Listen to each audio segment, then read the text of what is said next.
Let's bring in Republican Senator from Tennessee, Marsha Blackburn, who is on the Senate Judiciary Committee and chaired part of that hearing today. Great to have you with us. Good to be here. There was an uproar, I heard, from the left after they heard Bill Barr, the nominee's answers when it came to Roe v. Wade. They are convinced that he is going to work to deconstruct it, to get rid of it. And they even talk about you and Senator Joni Ernst now being part of the plan.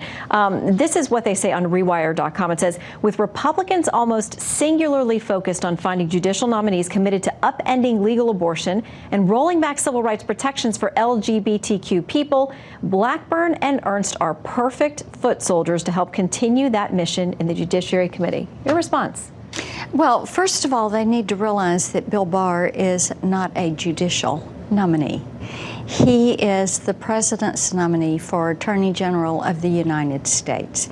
And I think he was pretty clear on where he stood on that issue. And he even talked about back in the 90s and when they were looking at a different time and in a different era at Roe v. Wade, how he said that may have been something best decided by the states. And what is so interesting to me, Shannon, is so many people, whether they're pro-choice or they're pro-life, will say, you know, maybe this is an issue for the states to pass laws pertaining to abortion and not the federal government.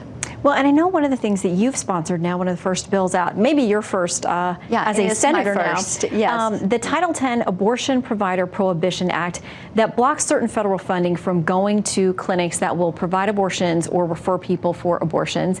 And not surprisingly, you're taking heat over that.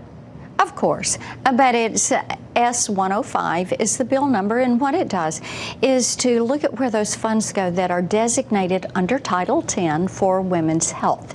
And we have 13,540 federally qualified healthcare clinics in the country that are focused on providing health care to women who are underserved.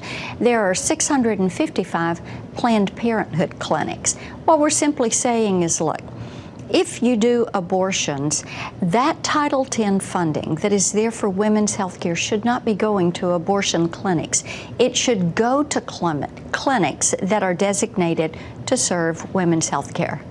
Well, and you know, the Guttmacher Institute has done a lot of work on this. They say the studies show that those federally qualified healthcare centers or health clinics, they don't have the personnel and the ability to subsume the people that they would get from like Planned Parenthood or other clinics that would lose this funding. So they're critical of that point. But I want to read you something that NABRAL said as well today, obviously pro-choice group. They say instead of working to fund the government and ensure that struggling federal employees get paid, this is what Republicans are focusing on, trying to cut off access to breast cancer screenings, STI testing, and more for millions of women. Enough is enough.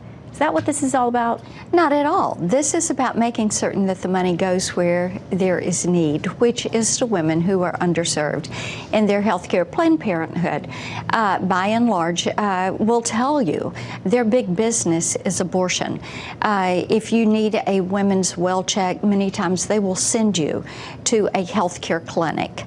Those are the ones that are providing that service. We're saying that is where that money ought to go so that more women have the opportunity to access health care and enjoy a better quality of life, get the care and treatment that they need. That's what this is about, is making certain that those resources go where they're needed.